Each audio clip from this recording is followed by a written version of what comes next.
Live, it's getting hot right here on the bench today. My goodness, Kikuyu Member Parliament Kimani Ichung'wah, he's taking no prisoners, as is Nyeri Town Member Parliament Githurai. Gentlemen, we haven't even gotten to Sagana yet. We haven't even gotten to the invitation you guys are going to this weekend. But you wanted to make your point. I did. And allow me to finish this, because somebody has just reminded me that when we were in Kennel, when these guys were in Kennel, there was this Senator Miliomanga who on air actually said that this competition is between the rich and the poor. She said it there, and these guys were there and they did not correct her.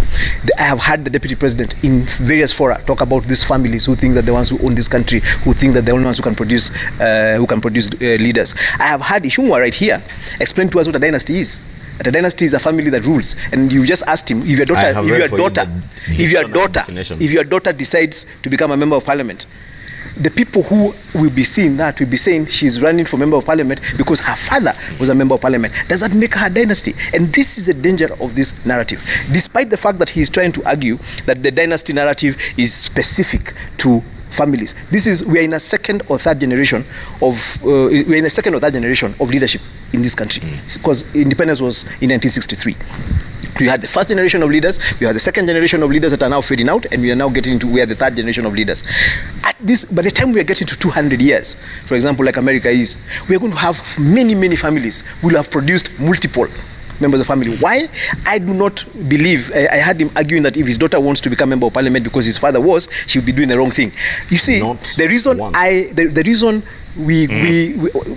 want to serve the people of Nyeri, because I watched my dad serving the people of Nyeri as a priest. Now, my daughters might decide they want to serve the people of Nyeri as a member of parliament or in some other role. The reason we bring up children, they learn from us. They want to be like us. If you are doing a good job, they want to be like you. Yeah. But you're telling them that, no, if your dad was a ruler, and we don't even actually have rulers here because everybody's elected. So if your dad was an elected leader, you cannot be an elected leader because that makes you a dynasty as a family. Let me ask you. And now, then they flip that back, and then they say that you who has not been elected are a hustler, and you need to stop that person from becoming a dynasty. How does that work? Let me ask you. This is a landowner. Let me ask you a simple question. Does that mean I can't huge run? Landowner. You can't run. This is a huge landowner. Is that what you're saying, Mheshimiwa? And by the way, Jeff, when you go back into history, dynasties were landowners, huge landowners. This guy is a huge landowner. So, there you go. So he's a dynasty, but he's out here camouflaging himself, driving a big car, parking it on the side, then taking a wheelbarrow, and saying I'm a hustler. Jeff, well, I could say I'm a huge landowner because the average shareholding of land in Kikuyu is probably less than an acre. And he has flats, and he has apartments. And I have more than an acre. All right. And I wasn't born in a family where I had that as an entitlement. I have hustled my way to get to that. Can we move on? Can we move on, guys? I would be happy for us to move on. Let me finish. I get your point. Let me finish that point. Otherwise, you're not going to move. I would want to see a country where every young person feels he has an equal opportunity, be it to grow economically or even in political leadership, irrespective of where they were born. Be it in a poor family, be it in a rich family, be it in a family where you have leadership, or other leaders. In families where they have never produced leaders. And that is all we have been saying. No, that's not what you're saying. The Hustler Nation narrative is about enterprise versus entitlement. Is about hard work and the dignity of work, not calling some other households takataka because you don't see them. All right, I get your point. Let me ask you this now. Have you been invited to Sagana this week, and the president has called all Mount Kenya leaders? Who is inviting people? I don't know. I've not been invited by anybody. You haven't?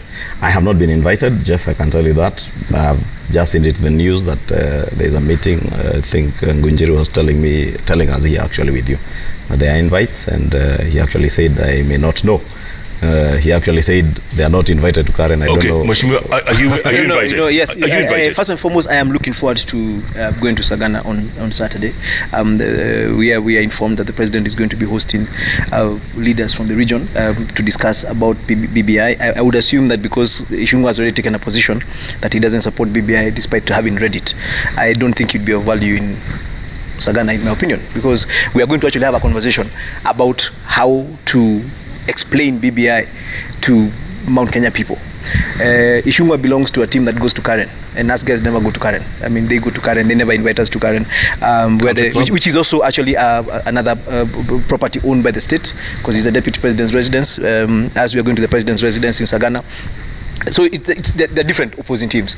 They have organized themselves, they have planned, they have anti-BBI narrative, they have an anti-BBI campaign that they have been pushing for quite a while. They have gotten new recruits like Kangata, for example. But one of the things I liked about Kangata was that he said that when he walked in Murang'a and he met 10 people, 2 of them supported BBI. And he thought that was a bad thing.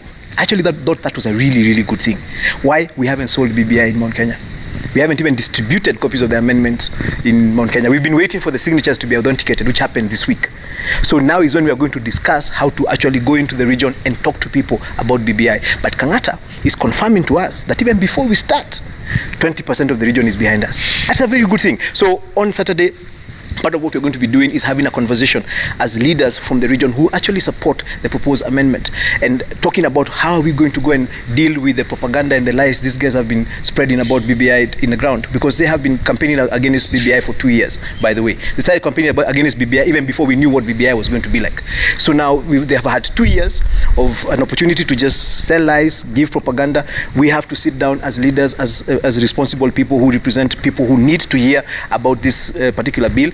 I need to tell the people of Nyeri that you're going to this bill proposes to move your money from 6 billion to 9 billion. Actually, it's to 13 billion shillings. This bill proposes to protect Udhaya and Teto and Mukureni that were going to be removed in 2022. This bill proposes to ensure that every member of the county assembly has got 22 million shillings to develop their ward.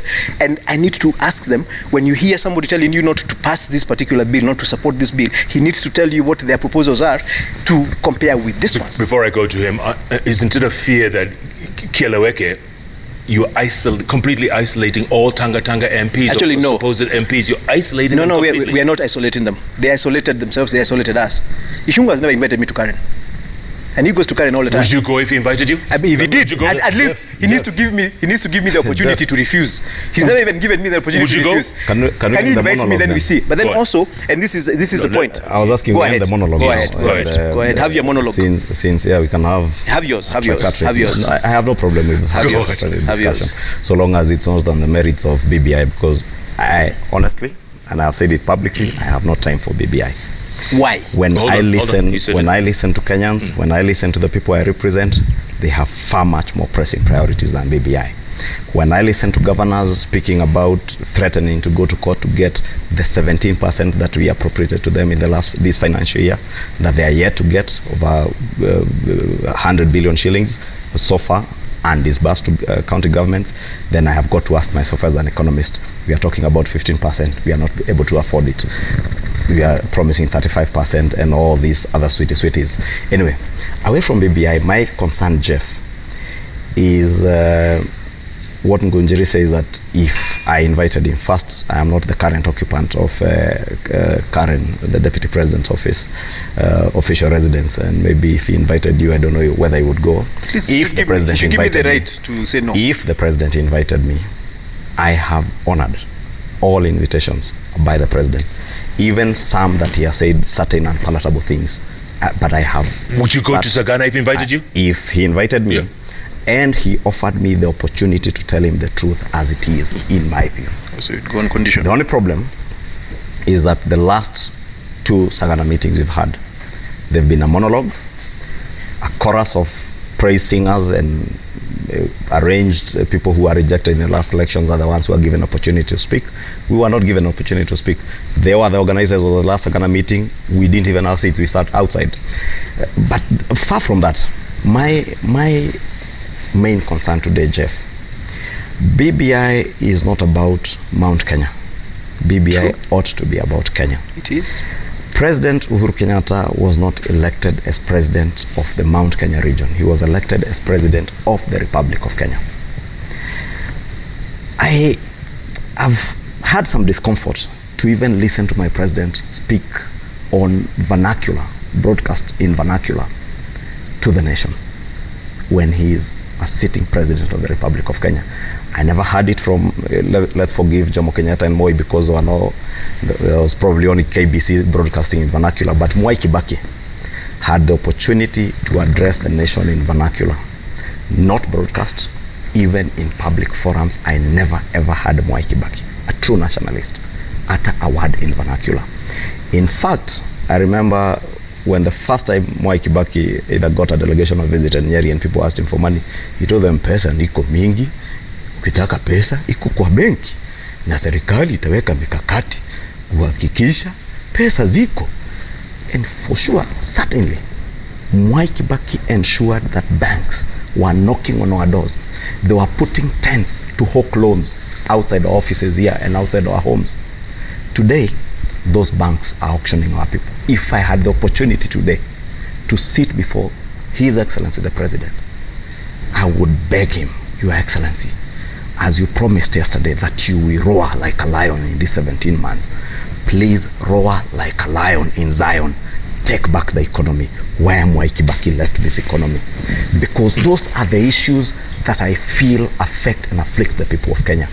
I would wish for an opportunity to remind the President that in 2018, I pleaded with him and asked him, Mr. President, please organize a workshop for members of parliament to be able to understand and internalize the Big Four agenda.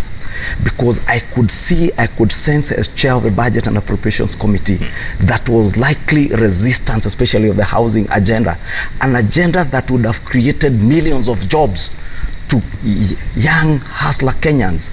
Those millions of jobs today, we are being asked today by the opposition, where are those jobs? But we left the Big Four and concentrated on two small agendas of a handshake and BBI. If I had been invited, Jeff, I would boldly face the President, because I respect the President. I value the time I spent campaigning for this president across the country, and that's why I get a little uncomfortable when he addresses the nation in vernacular. I get a little uncomfortable when I see the president reduce himself, climb down from being the president, a national leader, president of the Republic of Kenya, to become an ethnic leader in Mount Kenya and cobble together a few leaders from the Mount Kenya region, lock them up in Sagana to the exclusion of other leaders Jeff, you do not want to hear the truth. I think you're feeling a little left out there. You're feeling a little left out. I'm just passionate, Jeff. I wish I had the opportunity, not on air as I'm doing now. I wish I had the opportunity. But you still might. Which camera do I ask the president? Actually, Mr. President, if you can invite me. Which camera, Jeff? Show me which camera. Jeff, maybe I could ask His Excellency the President, with all due respect, Your Excellency, sir, I would love to have an engagement with you on issues that affect and afflict the people of Kenya, right from the Big Four to the small two agenda. Let me tell you. First and foremost, I do sympathize with Ichung'wah, but he could actually give me notes. Give me notes. I assure him I will make sure that the president gets them. And he has had a long time to present. You know, this guy has been in parliament for going to 8 years now. 8 years. And he's had a long time. He's had a long time to articulate his issues. If he has never had an opportunity, if he's never had an opportunity to make a difference with the president so far, and then I don't think it's the president's fault. But then it's also important for me to make something very clear. I listened to Ichung'wah speak about Big Four, and I tell myself, this guy hasn't read BBI for sure.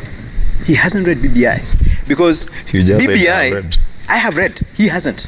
Because if he had read it, he would actually understand how BBI is going to enable us, and actually fast track us to achieve some of the things we're talking about under Big Four. For example, when we talk about 15% being difficult to achieve, but 35% being hard. So he's asked a question: if we can't give 35, if you can't give 15, how do we give 35? Yeah. He's an accountant, and I'm actually ashamed to say that he's speaking out of ignorance. Because Jeff, we're not creating new money. If you have 100 shillings, and today I give you 15 bob, then tomorrow we agree, rather than keep 85 shillings, you'll keep 65. So what BBI is proposing to do is reduce national government expenditure to 65% of our budget, and move 35% of our budget, rather than 15%, which is what we move now, to the counties for local development. That is what this proposal by the BBI is saying. Okay. It is not developing new money. So this is why I'm saying he hasn't understood where BBI is coming from. Allow me. I'm a philosopher. Now that's vernacular. That's vernacular. And it's also important. This is also important for Ichung'wah not to be apologetic about being a Kikuyu. All politics is local. Jeff. The reason Uhuru Kenyatta is president today is because he was able to showcase his leadership skills from Gatundu. moving up. Jeff. So allow me to finish this because he also had his 5 minutes. We are speaking about allocating money. When we get every 100 shillings government gets, today we allocate 15% to counties, we keep 85% to national government. But BBI proposes to change that formula from 65% to national government, 35% going to county governments. Now, county governments are in charge of, example one, agriculture. They're in charge of agriculture. It's a devolved function. So if you're moving more money to county governments, you're actually moving more money to agriculture. Two, county governments are in charge of hospitals except level 6. So if you're moving more money to county governments, you're moving more money to healthcare. County governments are the ones, that is what Kenyans interact with as their first level of government. You're moving more money there. Ichung'wah, now for example, let me just use his place, Kiambu. Kiambu currently gets 9 billion shillings from the national government. This BBI proposes to give Kiambu 18 billion shillings, right? This is money that is moving from 6,000 shillings per head out of the 2.4 million people in Kiambu to 13 or 12 to 13, 11,000 shillings per head, 12,000 shillings per head to every single person in Kiambu from national government. This is money that is going to help the 100,000 people who vote for Ichung'wah in Kikuyu, and in Kikuyu constituency. So I keep asking myself, if you do not want the proposed amendment, Ichung'wah, if you do not want the people of Kiambu to get 18 billion shillings into that county rather than 9, what do you want them to do? Okay, you've asked him the question. I have a German neighbor, and I see the daughter texting my daughter and saying, "Guy." Scaring the dynasty, eh? Dynasty. He has a German neighbor. My friend, I don't even have German friends. By the way, in between me and Jeff. So you guys are dynasties. Essentially, I'm just in the wrong group. Just hanging out with the wrong people. Let me say this. We are hustlers who are trying to make it in life. Go on. But I was saying Guy because I cannot believe that Ngunjiri, who has been to school and actually called me ignorant, and I have no problem with being ignorant because from your ignorance maybe you get to learn. I've tried to teach you. I'll just try and teach you one thing. One, your first story tonight in your news tonight was President Uhuru Kenyatta's Treasury's budget, and you call it what? The biggest ever budget or something. Since independence. In that budget, 3.02 trillion budget. Right. The projections of revenue collections are about 1.9, and it is projected revenues, not actual revenues. The most realistic actual revenues in this country is about 1.45 to 1.8 trillion. Out of about call it 1.5 trillion. Okay. Out of that 1.5 trillion, Jeff, 1 trillion shillings is going into debt repayment, even in that budget you are talking about. Facts, not propaganda. Out of the 1.5 revenues that you collect, if you were to work with the figures of this last budget, if you took 35%, it's about 560 billion shillings to counties. Plus the 1 trillion shillings in debt repayment, your 1.5 revenues is gone. You have not paid salaries. You have not paid for your pensions, interest and everything. What does that tell you? That you have to continue borrowing. What is the biggest concern that Kenyans, including you, Jeff, and I have? When I told you that Mwai Kibaki left us with an economy where banks were begging us to go and borrow from them, is because government stopped borrowing from the domestic market, from banks. What happened when government stopped borrowing from banks, or what happens when government stops borrowing from banks, is that banks, because they make money from the interest they earn from money they lend out, they come to you and me, we take that money, create jobs for millions of other hustlers, and the economy thrives. Today, we have a situation that I would only describe as real state capture. Capital owners are also influencing policy in government, Jeff. But don't forget there was Corona for the last year or so, huh? Don't forget. You can't blame on the government. Jeff, I'm not defending anybody here. I had been very excited when you told me you were inviting me here with Honorable Kanini Kega, the current chair of the Budget and Appropriations Committee, because at least we would engage at a level where he has similar information. Similar information to know that pre-COVID, Jeff, pre-COVID, before 2020 March, the first case of COVID, if you look at the budget policy statement report we did in Parliament, and he was party to passing it, we raised concerns regarding our public debt, regarding the realism of our revenue projections, and issues of the sustainability of our economic growth. And we proposed and suggested to the National Treasury, but we may need to rejig our economy and probably rethink whether we need to start negotiations. In fact, that was 2019 supplementary, supplementary of 2019. No, first supplementary of 2019 towards the end of 2019. We told them as a Budget and Appropriations Committee that it is probably time the government started thinking about restructuring our debt, because it was very soon it was going to become unmanageable and unsustainable. Therefore, I was saying it's interesting to be called ignorant, and you tell me that I have a basket where I'm only able to raise 1.5 trillion shillings. If I pay my debt of 1 trillion shillings, I pay CFS about 500, the Consolidated Fund Services about 500 billion shillings. I pay counties 300 billion shillings. I am borrowing. I do development work. I have to borrow.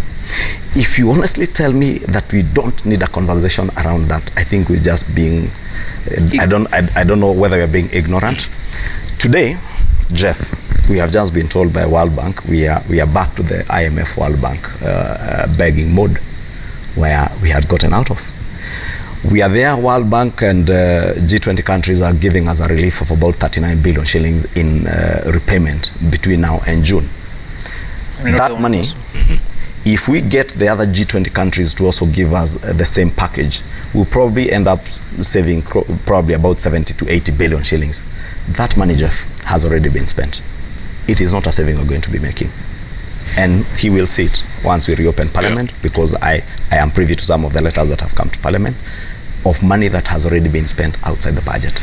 Therefore, we need a more robust discussion about the economy. I agree. That's why I told you I would passionately, because I am passionate about the economy, because I believed and I came into politics out of economics for me. For me, it all boils down to the economy, is what I had, I think is Isaac Moore, I had say here or somewhere else, that somebody, one of the American presidents once said, it's Bill Clinton who said it's the economy stupid. It's the economy. And it is real for all economies across the world. Okay. It is the economy stupid, not BBI. I want to explain something. Do it real quick, because we have to wind up now. So okay, first and foremost, BBI is actually dealing with the economy in nearly every aspect of what it's doing. First and foremost, it's trying to create an environment where you can actually have a situation where we are not destabilizing the economy because of politics. That's the first thing. Second thing, it's redistributing the money that we're getting and trying to take as much as possible to mashinani, to the people that he's calling hustlers. But he's trying to stop that. I like the that. third thing, and that's what BBI is doing. That's what I'm telling him. He hasn't read it. The third thing that BBI is doing is actually creating a situation where we have one man, one vote, one shilling that we've always talked about, where we are trying to equalize the vote and ensuring that representation is the same. Roiro stops having one member of parliament with 200,000 people, equal to, for example, Balambala, that has one member of parliament with 50,000 people, by making sure that Roiro gets another 2 constituencies, gets voice, gets 300 million. That is what BBI is trying to do. Doesn't Central benefit the most from all this? Yes, it does. Mount Kenya region, Central gets 17 new constituencies to equalize the representation. And the thing he keeps talking about cost. The cost of, why don't we talk about reducing our salaries as members of parliament? If the issue is about how much money is that proposal in the BBI? You get what I'm saying? But he can propose that. To reduce because salaries? even the salaries we have are not in the BBI, are not in the constitution. You see, we can actually have a conversation. Let me finish. We need to have a debate about our economy. Because you see, if we are saying that having an extra 70 members of parliament is too expensive, then why don't we say, because even the salaries we have right now are not in the constitution, right? Yeah. Then why don't we say that this is what we pay you guys? Even if you increase your salary, even if you increase your representation, do not go beyond this budget. Yeah, but you'd never agree to that. Let me finish the final point I needed to make in regards to the issue about the economy. And why I said that my friend is speaking from the ignorance of the BBI and what is in the BBI. If we speak, yes, you're actually ignorant on BBI. But if I speak, you a bit of economics.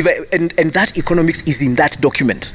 I wish they could read it. There's no economics. Because you see, if you are speaking about taking money to the grassroots, you are speaking about rejuvenating the grassroots. He's talked very elaborately about Mwai Kibaki, who came from near our village in Udaya, and how when he was president, banks were lending us money. right? So there's nothing wrong with loans, which he keeps fighting with. Jeff, you see, Or being in debt. being in debt. Because let me tell you something. Let me tell you, Jeff, as a finish. Will you allow me to finish? This, I'm having my moment. I'm having my 2 cents.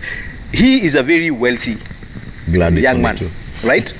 The reason I can tell you he hasn't made that money from his salary. He's gone to banks. He's borrowed money from banks. He services loans right now. That is why he's able to keep growing his wealth. We are a country that is trying to grow our economy. We are going to have to get help from outside. And that is what loans are. They're help from outside to help us expand our economy as long as we're serving them. We have not been unable to pay debt, and, except for now when we are renegotiating it, because we have come from COVID. And these reliefs that have been given across the world to third world countries. All right, you get the point. Jeff, Talk to me. let me tell you. I was saying there's something I like because he said BBI, he keeps telling me it's about dealing with the software so that you need to read it. People stop fighting. I only wish the proponents were not moving around this town with people carrying rungus and machetes and iron mercenaries. Hang out with me. Hang out with me. Then hang out with me. Me, I'm not doing that. I'll be okay. 2, Jeff, let me tell you, there's absolutely nothing wrong with borrowing, but you must do so in a responsible manner. And make sure that what you borrow, you put into productive use. If I borrow money today to hire another 200 members of parliament, I am being irresponsible as a leader. If I borrowed money to invest in the productive sectors of our economy that will create jobs and create more wealth for this country, I am being a true leader. I told you, there's a conflict of interest in government today, and I say this again without flinching an eyelid. When I refer to the Mwai Kibaki era, I do it with pride, because Kenyans appreciate where we came from.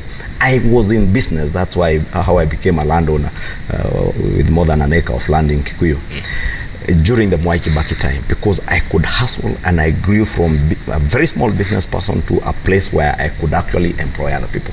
Why? Because I was offered opportunities by banks. Today we are, as government, and I say us here included, as government, we are going back. If you read that, the budget proposals that are there, the biggest element in that borrowing docket is domestic borrowing. Domestic borrowing is where you go and government walks to the bank and borrows from the bank. Then you and me will not borrow. Our economy will not grow that way. Number 2, you're saying you have not defaulted. An act of default in a loan, Jeff, when you don't pay your M-Shwari or Fuliza loan, I think they send you a text immediately when it's due. Same thing with banks. Same thing with your debtors. I don't know if you know that already we have started defaulting. We have had to... You had Corona. Let me finish. I don't know if you know, let me inform you. Pension funds, interest on government securities, we have had to defy it. That is an act of default. Therefore, when we talk about these things, Jeff, this now is not propaganda, is not politics, it is economics. And that is why I told you, for me, it is the economy stupid. And the reality, Jeff, wait. There's some tweets we need to read, and then we need to wind up. Either we'll spend the night, or else we'll spend the night here. And you guys don't want that. By the way. Couple of tweets. Tony M. Mogira says, politicians are fond of bringing cover-up gimmicks and theatrics in the minds of Kenyans to draw attention away from the negative realities that are happening daily. Let's be vigilant. Remember, 2 billion is getting lost daily. True. Who's to blame? 2 billion is getting lost daily, and I've had people trying to explain that the president is doing that, and he said he's in charge. We lost 24 billion with Kimaria and Aro. That's an average of, for 1 year. That's an average of 2 billion shillings a month. That's actually what the president was talking about.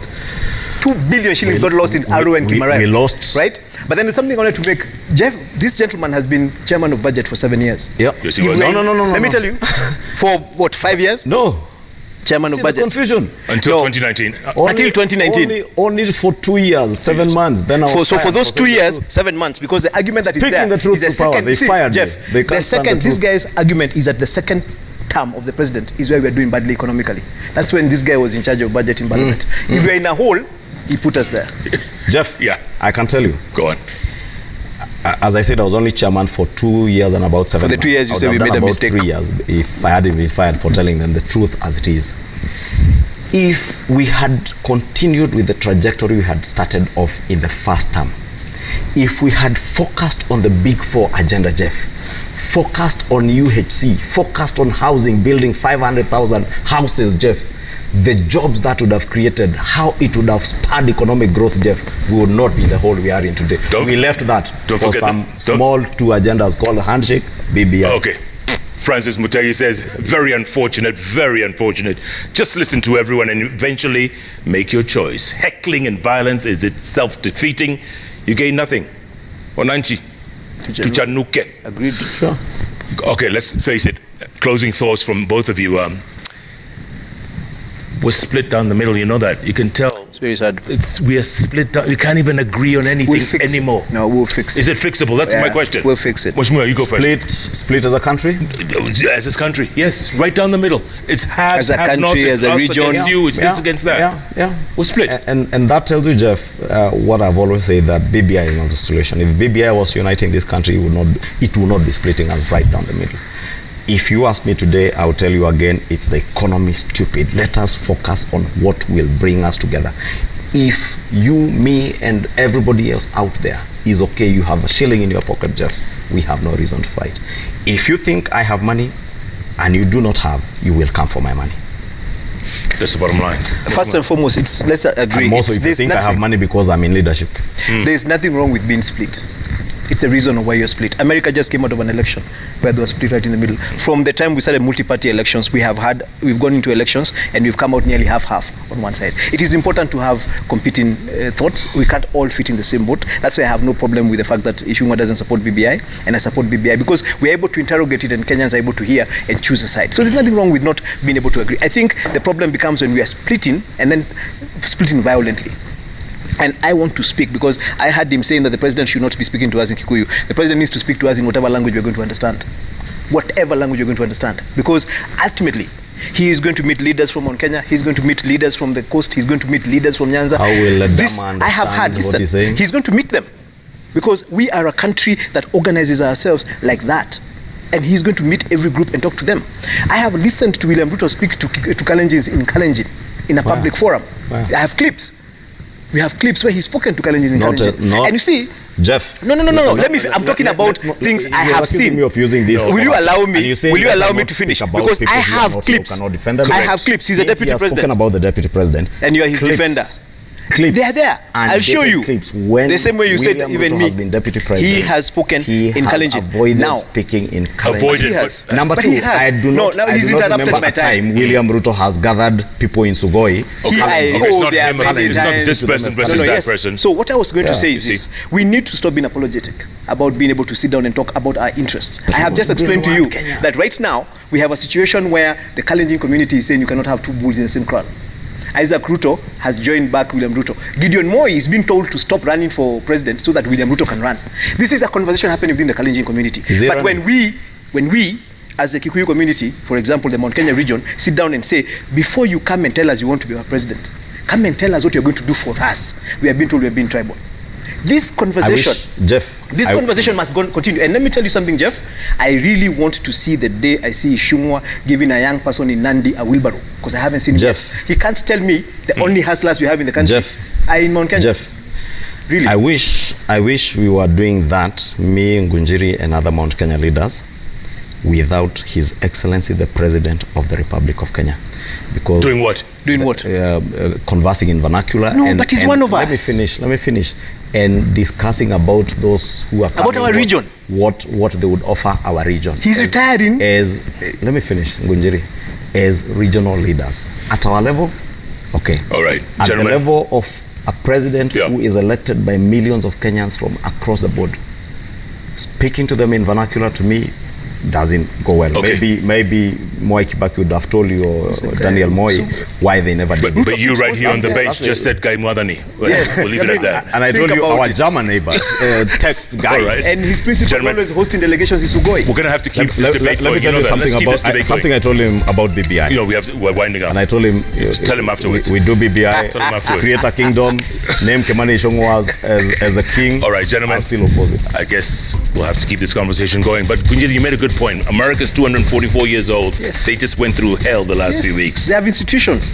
The president refused because of statements like those that were said in Mululu. Remember, despite those statements, despite the madness in the capital, America had a transition, and Trump is at home. Like can we do the same? Uttered in Mululu. Will we stay united? That is what was banning America. We will ban Kenya if we continue uttering the kind of things and calling people hustlers and dynasties. That's how we'll ban Kenya. Goodness. Was the fire extinguisher? We need to. He's getting ready to walk out. You remember? Thanks for joining us. Good night.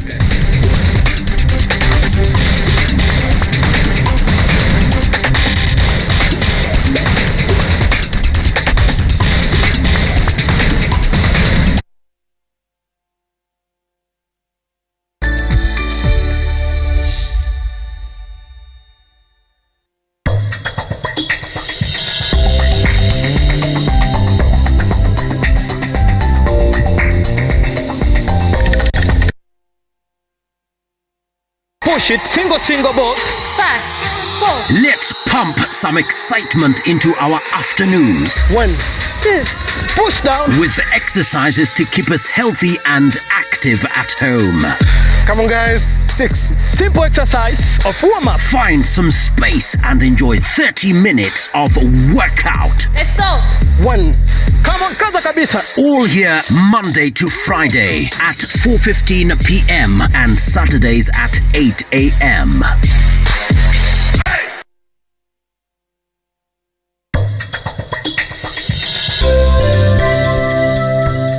Najaribu kuteza jalala. Amekuwa ni kama mtoto. Ngweni nyoyo zenu ili tupate kujuana kindani. Would you please